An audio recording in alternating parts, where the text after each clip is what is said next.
Assalamualaikum warahmatullahi wabarakatuh. Waalaikumsalam warahmatullahi wabarakatuh. Sahabat ngaji ID semua, apa kabar semuanya? Alhamdulillah. Alhamdulillah. Alhamdulillah, alhamdulillahirabbil alamin wassalatu wassalamu ala asrofil anbiya'i wal mursalin wa ala alihi wa ashabihi ajmain. Alhamdulillah kembali bersama kami Ngaji ID dalam acara Sahur Talk menemani sahurnya sahabat Ngaji ID semua. Seperti biasa, kami akan membahas materi-materi yang penting juga untuk sahabat Ngaji ID ketahui semua. Berhubung kita masih di dalam bulan suci Ramadan, tentu tidak asing dengan kata yang namanya tilawah, tadarus ya. Semua berlomba-lomba ingin menghatamkan Al-Qur'an. Yang sebelumnya mungkin jarang kesentuh itu Al-Qur'an, masih di lemari ya. Nah, di bulan suci Ramadan ini ada rasa keinginan yang kuat untuk tadarus, untuk tilawah. Dan itu benar-benar rame tidak hanya di rumah ya, bahkan di masjid aja itu setelah selesai sholat taraweh itu banyak yang kedengeran tuh lagi sedang tilawah di masjid. Artinya tilawah ini ada dua metode ya, ada yang cara bersama-sama, ada juga yang sendiri. Nah, nanti teman-teman mungkin bisa sharing-sharing bagaimana sih tilawah menurut teman-teman masing-masing gitu ya. Lebih enak mana, apakah bareng-bareng ataukah termasuk yang sendiri aja juga bisa gitu. Terserah, nanti silakan sampaikan opininya. Namun yang penting adalah jangan lupa juga memberikan tips ya agar bisa konsisten. Karena yang sulit itu adalah justru di konsistensinya gitu. Memulai bisa hari pertama, hari kedua, hari ketiga. Nah, hari keempat dan seterusnya konsisten itu benar-benar menjadi tantangan ya, tantangan yang sangat berat agar kita benar-benar sampai selesai Ramadan itu masih istiqomah. Bahkan setelah Ramadan bisa istiqomah. Baik, kita langsung aja ke Kang Deddy dulu. Mungkin bisa disampaikan terkait tilawah di bulan suci Ramadan ini, ya bagaimana tips-tipsnya atau bisa juga disampaikan mungkin dari segi keutamaannya dan lain sebagainya. Tafadhol, Kang Deddy. Ya, bismillahirrahmanirrahim. Ya, permasalahan tilawah yang dimaksud mungkin tilawah Al-Qur'an ya. Betul. Ya, membaca Al-Qur'an. Emang ada tilawah yang lain? Kan tilawah artinya membaca. Ya, membaca apa? Tilawatul kitab beda. Qiraat tapi itu beda. Jadi qiraat sama tilawah. Tilawah itu khusus Al-Qur'an. Khusus ya. Tilawah Al-Qur'an. Ya. Karena itu adalah tugasnya para nabi kan, rasulun minallahi yatslu alaihim ayatihi. Jadi rasul yang membacakan kepada orang-orang. Jadi kalau kita tilawah artinya kita membaca Al-Qur'an. Nah, sebenarnya membaca Al-Qur'an sendiri bagi umat Islam kan sebenarnya wajib. Wajib kan? Iya, wajib. Ya. Bukan sunnah nih. Bukan sunnah. Wajib karena Quran itu kan pedoman hidupnya. Pedoman hidup manusia. Ya, kalau orang nggak baca pedomannya, kira-kira sampai nggak gitu? Kan nggak sampai. Berarti secara logika ya tilawah itu adalah diwajibkan. Ya, diwajibkan atas umat Islam itu membaca ayat-ayat Allah. Ya, ayat-ayat Allah itu kan banyak. Ada ayat-ayat yang tertulis ya di dalam kitab, ada ayat-ayat kauniyah. Kelas nanti di situ. Iya, tapi khusus ayat-ayat kitab, ayat Al-Qur'an itu memang umat Islam itu wajib. Makanya pertama kita kan harus belajar cara membacanya. Cara baca Al-Qur'an, ya kan? Kemudian tahsin, diperbaiki bacaannya. Setelah itu memahami maknanya, ya kan? Kemudian baru setelah memahami mengamalkannya. Jadi tilawah itu adalah paling dasar lah. Kewajiban yang paling mendasar buat umat Islam tilawah minimal ya sehari, kalau di hari-hari biasa ya 1 halaman lah gitu. Atau kalau nggak bisa setengah halaman. Kalau nggak bisa 1 ayat. 1 hari 1 ayat. Kalau nggak bisa juga kebangetan. Berarti harus membiasakan. Terkhusus bulan Ramadan, ya memang para ulama sepakat bahwasanya ya bulan Ramadan itu dianjurkan untuk membaca sebanyak-banyaknya Al-Qur'an. Jadi mengkhatamkan Al-Qur'an sesering mungkin. Ya, gitu. Ya, para ulama itu sepakat karena Al-Qur'an di Ramadan itu adalah syahrul Qur'an, ya.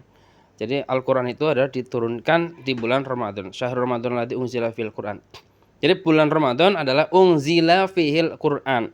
Ya. Unzila itu asal katanya adalah anzala yunzilu. Nah, kalau Al-Qur'an menggunakan kata anzala itu turun 30 juz di bulan, langsung 30 juz. Tapi kalau menggunakan nazala yunazzilu, ya itu berarti turunnya secara bertahap. Dari langit dunia ke Rasulullah bertahap. Pasti di Al-Qur'an menggunakan yunazzilu. Tapi kalau pakai anzala ya atau unzila itu turun lengkap. Maka di bulan Ramadan harus menghatamkan. Dan Rasulullah SAW juga setiap bulan Ramadan itu khataman di depan malaikat Jibril. Ditemani sama ya Zaid bin Sabit di sampingnya. Ya, makanya Zaid bin Sabit lah itu yang paling paham urutan Al-Qur'an. Nah, Al-Qur'an itu mulai dari Al-Fatihah sampai An-Nas itu memang dari malaikat Jibril. Ketika Rasulullah SAW membaca, disaksikan sama Zaid bin Sabit di hadapan ya murojaah. Ya murojaahnya Rasul ya sama malaikat Jibril. Makanya setiap bulan Ramadan itu umat Islam dianjurkan menghatamkan Al-Qur'an, tilawah Al-Qur'an. Ya, dan kita sudah tahu lah keutamaan membaca Al-Qur'an itu kan per hurufnya akan dikasih 10 kebaikan, bahkan berlipat-lipat ganda. Ya, bisa kemudian Al-Qur'an itu syafaat, ya syafaat di hari kiamat nanti sesuai dengan kadar bacaan kita dan sebagainya. Apalagi di bulan Ramadan pahala dilipat gandakan. Maka oleh karena itulah ya tilawah ini menjadi wajib. Nah, bagaimana agar kita konsisten tilawah? Ya, kita kan dulu di pertemuan keberapa gitu kan sudah pernah membahas tuh. Benar. Ya kan? Udah menyinggung masalah tilawah lah ibaratnya. Nah, bisa dilihat di video sebelumnya bahwa harus ada targetnya. Kita mau berapa kali khatam? 3 kali kah? 2 kali, 1 kali atau 5 kali? Itu step by stepnya yang dilakukan harus sesuai dengan targetnya. Kalau tidak, nanti ada reward and punishment-nya dan sebagainya. Mungkin itu saja karena ini kewajiban mendasar lah itu, tilawah itu. Semua umat Islam harus tilawah. Kalau dulu saya pas masih sekolah itu biar enak ya, nggak ngantuk. Itu bersama-sama. Saya dulu pas lagi sekolah kumpul di masjid. Jadi baca sesuai dengan gayanya masing-masing. Kita bawa bacaan dari guru masing-masing di kampungnya. Ada yang bacaannya pelan, ada yang bacaannya cepat, bahkan ada yang pakai nada, ada yang nggak pakai nada. Wah, saya pertama kali dulu ketemu sama teman itu baca Quran nggak pakai nada, cepet banget kayak orang ngobrol. Iya, itu orang dari Demak itu, orang Demak. Alhamdulillah rabbil alamin, kayak orang ngobrol gitu. Ya, alif lam mim dzalikal kitabul la raiba. Kok cepet banget ya? Saya baru dengar bacaan kayak gitu. Ternyata ya macam-macam bacaan Al-Qur'an. Dia selama makrojnya benar, tajwidnya benar itu nggak masalah. Jadi kalau kita mau nggak ngantuk, ya bersama-sama. Kalau kita mau target cepet, ya sendirian, gitu. Kalau itu dari saya. Mantap ya. Alhamdulillah bisa di-sharing juga tadi pengalamannya Kang Deddy dan juga tips-tipsnya. Mungkin bisa dilihat kembali ya di YouTube sebelumnya itu ada bagaimana cara menentukan target dan juga rinciannya seperti apa agar bisa istiqomah. Kang Mugi bisa di-spill dong pengalaman tilawahnya ya kan sejauh apa dan mungkin juga bisa diceritain ke sahabat Ngaji ID semua. Silakan Kang Mugi. Ya, bismillahirrahmanirrahim. Ya, tadi menyinggung sedikit mengenai yang disampaikan oleh Kang Deddy ya, bahwasanya memang Al-Qur'an itu sebagai harus dibaca ya. Bahkan kita juga udah mafhum, udah paham bahwa salah satu surat yang diturunkan Allah di Wahir itu kan Iqra bismi rabbikal ladzi khalaq, khalaqal insana min 'alaq, akhir ayat. Dalam arti itu Iqra itu kan bacalah. Otomatis harus membaca. Kalau nggak dibaca maka tidak tahu apa itu baik maknanya atau mungkin baik tadi ya dijelasin ya, mau tersurat maupun tersiratnya. Tapi memang harus ada gurunya. Makanya ada guru tahsin, tahfidz dan sebagainya gitu kan. Nah, bagaimana cara untuk kalau saya pribadi ya, pengalaman saya nggak muluk-muluk lah itu. Kalau di bulan Ramadan ini saya itu kalau baik di rumah ataupun di kantor minimal saya baca per hari itu 2 surat. Diawali dari juz yang ke-30, yang pendek-pendek dulu. Karena memang saya menyadari bahwa baca bacaan saya masih kurang bagus atau tajwid saya masih belum terlalu bagus atau masih belajar lah, maka harus sedikit-sedikit, yang penting konsisten. Nah, konsisten itu, istiqomah itu yang terkadang berat gitu kan. Betul. Bahkan saya izin juga, karena saya juga pengajar di salah satu sekolah swasta, saya sebut juga SMP Islam Al-Makiyah di Jakarta. Siapa tahu mau menyekolahkan anaknya ya. Ya kan nggak apa-apa ya, sedikit pilih ya gitu kan. Maksudnya gini loh.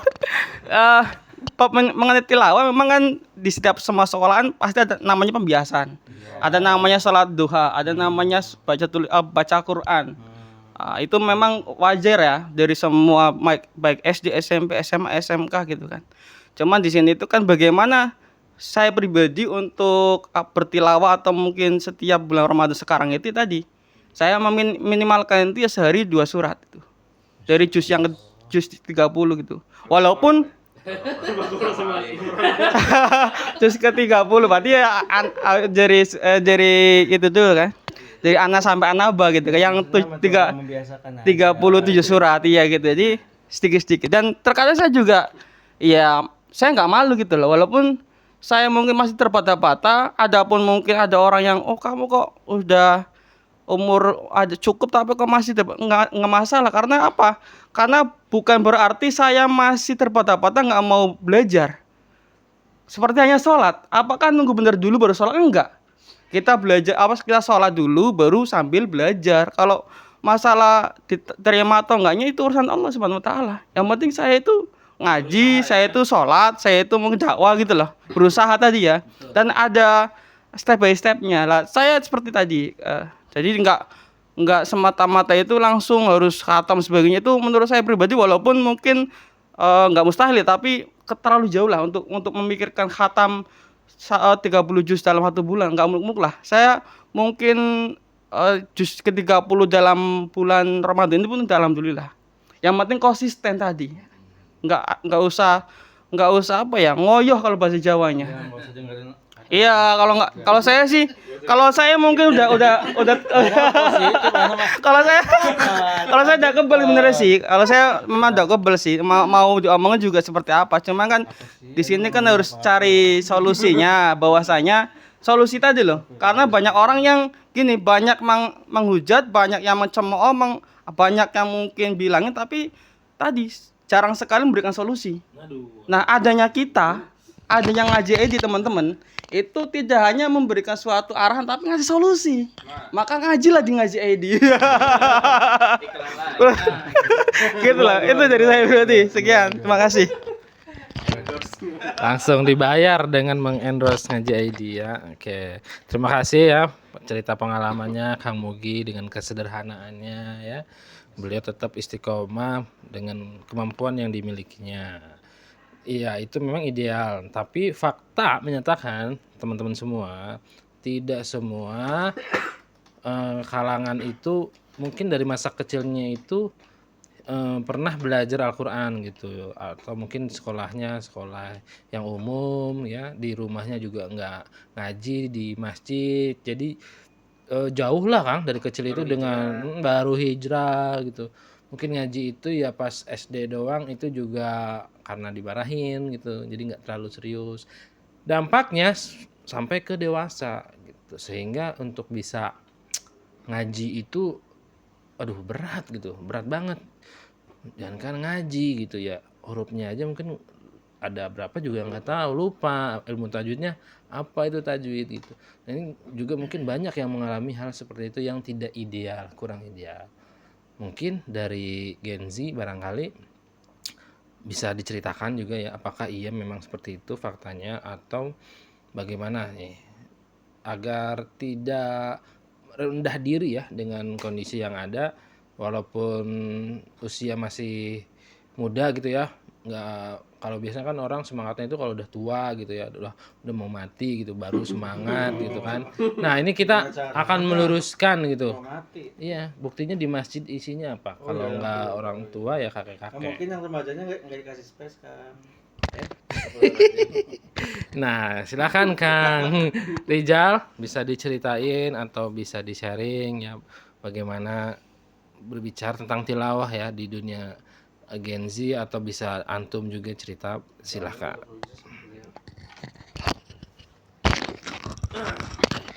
Ya, bismillah, mengenai tilawah Al-Quran ya. Bagi Gen Z sendiri sih rata-rata itu memandang tilawah itu berat, Kang. Ya.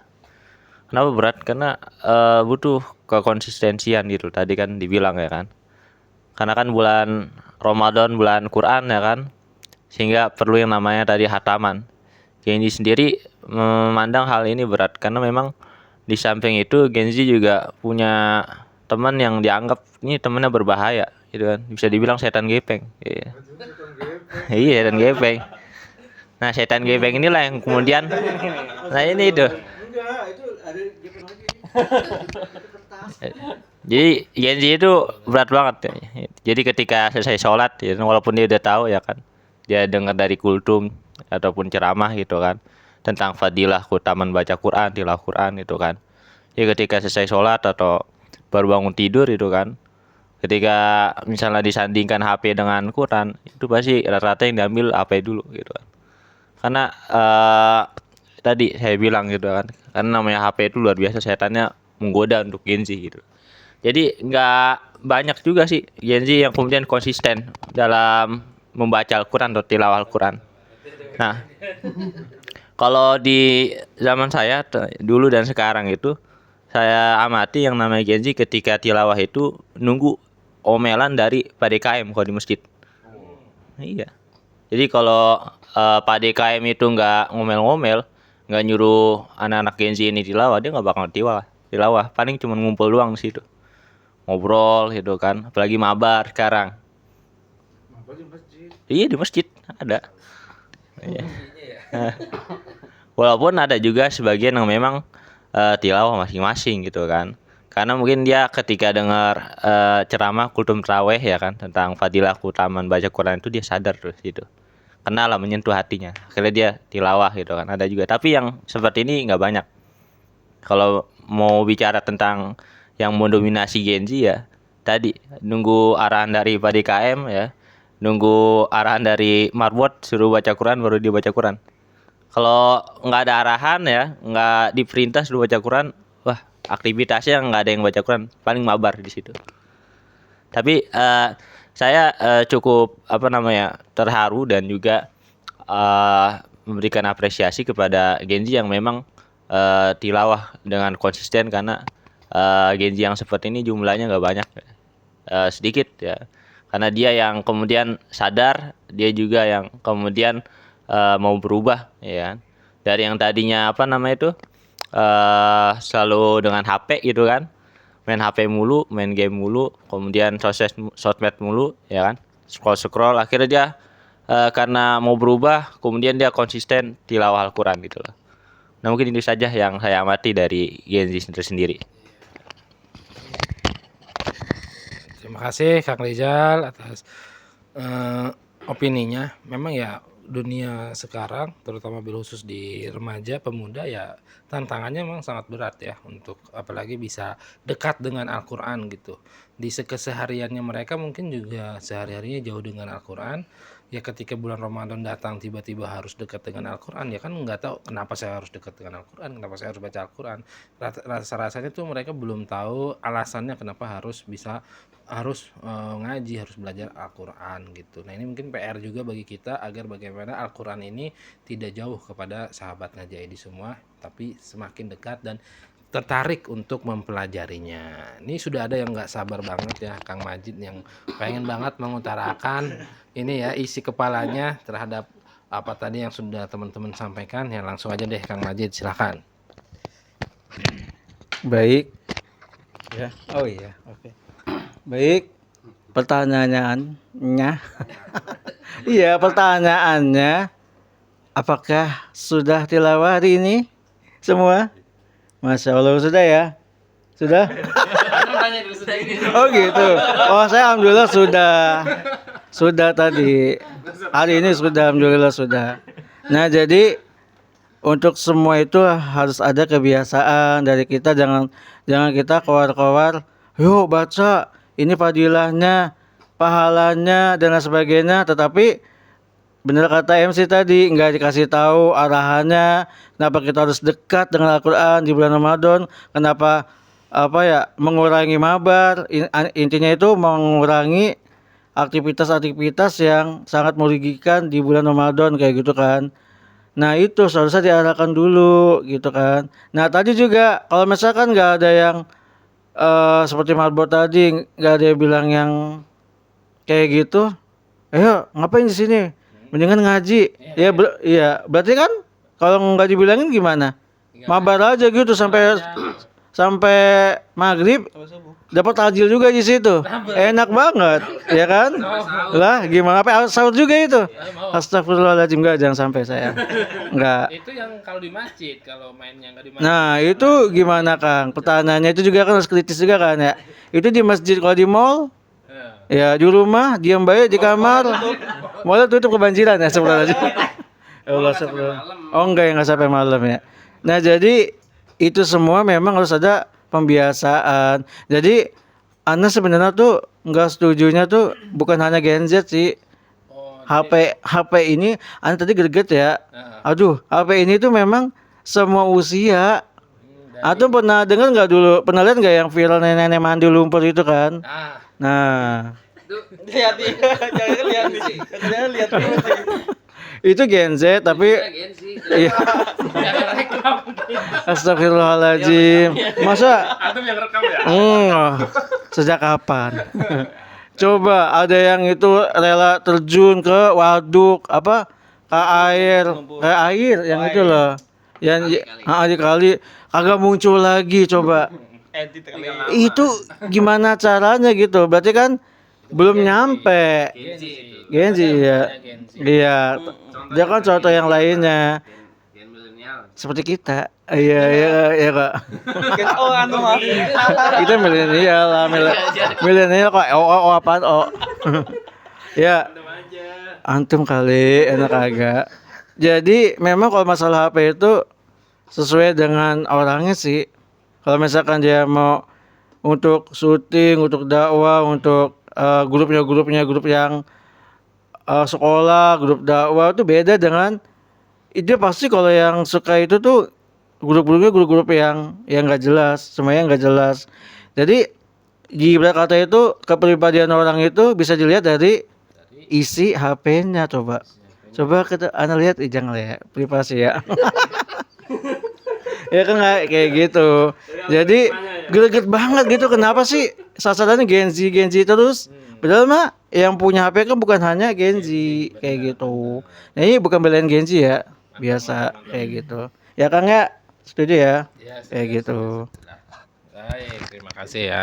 Jadi lumayan agak membela Gen Z ya, maksudnya Kang Majid ini. Jadi yang namanya HP itu tidak hanya dimainin oleh Gen Z, jadi semua kalangan memainkan HP juga, jadi ikut terpengaruh, termasuk di tilawah tadi yang nggak baca tadi. Itu bukan hanya Gen Z yang nggak baca, tapi juga dari generasi yang lainnya juga sama, podo bae. Intinya poinnya kalau kata Kang Majid semuanya tergantung kebiasaan. Kalau kebiasaannya dari dulu ngaji, mau bulan Ramadan mau bulan apa tetap ngaji. Tapi kalau kebiasaannya emang dari awalnya males ngaji, baca Quran, biasanya nongkrong jauh dari ngaji, ya berarti bulan Ramadan ya sama. Nah ini PR bagi kita agar bagaimana nongkrong itu tidak sekedar nongkrong biasa, tapi di dalamnya ada nilai-nilai pahala, termasuknya salah satunya dengan mengaji atau mengkaji Islam. Kita lanjut ke Kang Yuda. Apa yang mau disampaikan Kang Yuda? Penasaran? Langsung aja kita dengar bersama-sama.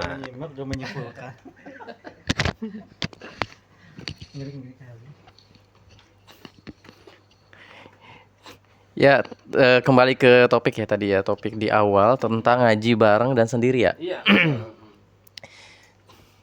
Jadi adanya dorongan motivasi orang untuk mau ngaji itu kan sebuah pilihan. Ngaji dan tidak ngaji itu pilihan. Orang tuh antara tadi ya kalau dicontohkan ada HP, ada Quran. Nah, orang tuh akan memilih di antara banyaknya pilihan, itu tergantung bagaimana dia memahami terhadap sesuatu. Orang tuh mikir dulu baru dia itu pasti akan memilih sebuah pilihan. Nah, maka pentingnya apa yang ada di isi kepala. Pentingnya pemikiran seseorang, pentingnya pemahaman seseorang terhadap sesuatu itu akan berefek kepada aktivitas apa yang akan dia pilih gitu.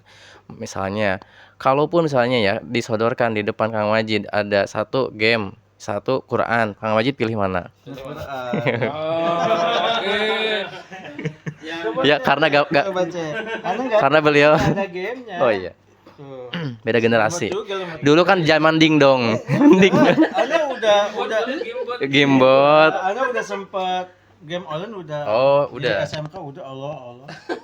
Kirain yang dulu yang pakai koin. Enggak dulu amat lah. Zaman kapan tuh dingdong dulu ya? Kayak dingdong ya. Enggak, dulu dam-daman. Dam-daman aja Ana enggak tahu apa. Asik. Atau main gundu. Itu masih ada. Iya. Karir yang gundu. Ya, jadi tergantung bagaimana kita berpikir ya, bagaimana pola pikir seseorang tuh bisa mempengaruhi pola sikap dia.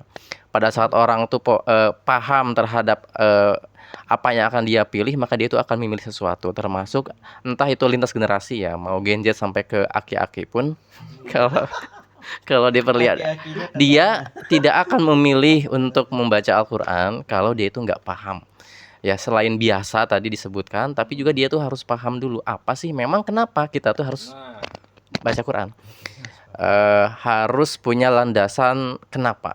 Kalau kita sudah bisa jawab kenapa, nah dari sana kita ada alasan tuh kenapa sih saya tuh harus baca Quran, kenapa harus 1 juz, kenapa harus 30 juz gitu ya.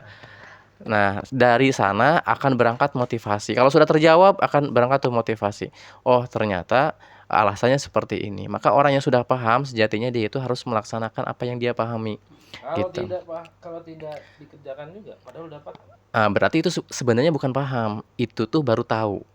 Ada orang tuh tahu, ya udah sebatas tahu gitu. Sholat wajib, sholat itu 1 hari berapa kali wajibnya?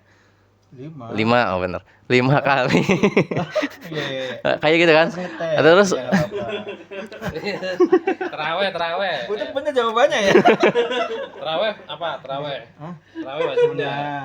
Nah, Sunnah. pahalanya wajib bulan Ramadan. oke, insya Allah. Udah kerja kan? Eh, Alhamdulillah sudah. Apa? Iya, jadi lupa tadi.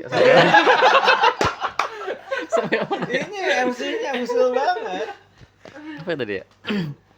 Jadi tarawih bang. Paham. Oh, paham.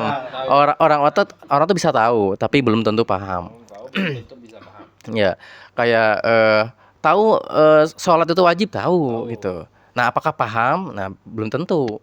Karena orang tuh kalau paham berarti dia tahu konsekuensi. Ya, ya kita tahu lah ya kewajiban sholat tuh wajib. Kalau nggak sholat itu masuk neraka. Anak TK pun tahu loh. Tahu. Nah, tapi kalau misalnya anak TK nggak sholat, kira-kira dia paham nggak? Karena dia belum paham, gitu ya. Anak TK itu belum paham. Tapi kalau misalnya disampaikan ke kita, Bang Haji misalnya. Kang Wajid, Kita. ke orang yang sudah balik lah ya, yang memang dia itu paham terkait kewajiban sholat. Nah, kalau dia tidak melaksanakan, tahu konsekuensinya neraka. Kalau dia takut, dia ada dorongan, nah berarti dia sudah paham, memahami dan meyakini terhadap hal itu. Nah, tapi kalau orang itu belum paham, untuk ciri-cirinya ya orang tuh tidak takut terhadap konsekuensi, menyepelekan konsekuensi, padahal konsekuensi itu adalah bentuk dari keimanan. Orang misalnya mengerjakan suatu amalan ibadah, konsekuensinya misalnya nanti mendapatkan surga, yaitu salah satu konsekuensi keimanan. Atau misalnya yang berbuat maksiat, neraka, itu juga konsekuensi keimanan. Maka pada saat orang menyepelekan konsekuensi ini, berarti orang itu ya masih keimanannya itu belum sempurna. Bisa jadi seperti itu, karena orang yang imannya sempurna itu pasti takut ya terhadap Allah Subhanahu wa taala. Maka pada saat tadi ada pilihan antara ngaji atau enggak ngaji, ya itu adalah buah dari pemahaman seseorang terhadap aktivitas itu. Dan misalnya untuk bagaimana kita agar semangat kan kadang ada orang ingin semangat baca Qur'annya, ya banyak caranya sebenarnya.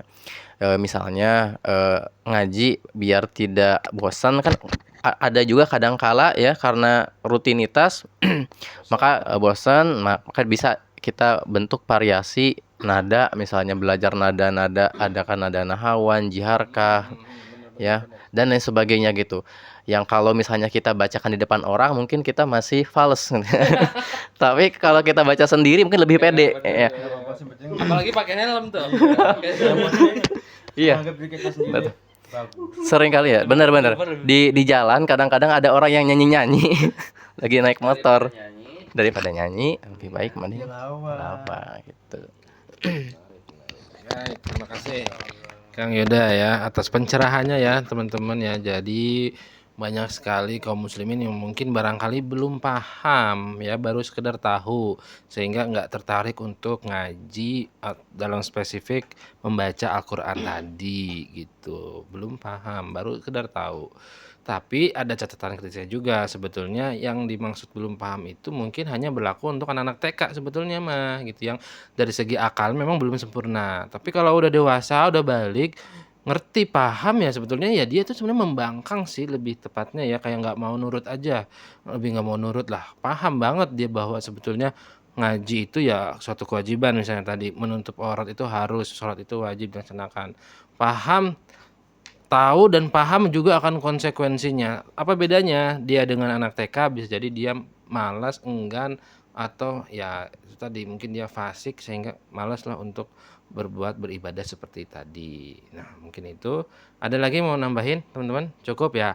Mudah-mudahan bermanfaat ya, dan kita semua bisa isi koma ya, tercapai targetnya masing-masing, termasuk sahabat ngaji di semua tercapai target tilawahnya. Amin ya robbal alamin. Sampai jumpa di episode berikutnya. Wabillahi taufiq wal hidayah. Kalau ada pertanyaan boleh di komentar ya, silakan. Wassalamualaikum warahmatullahi wabarakatuh.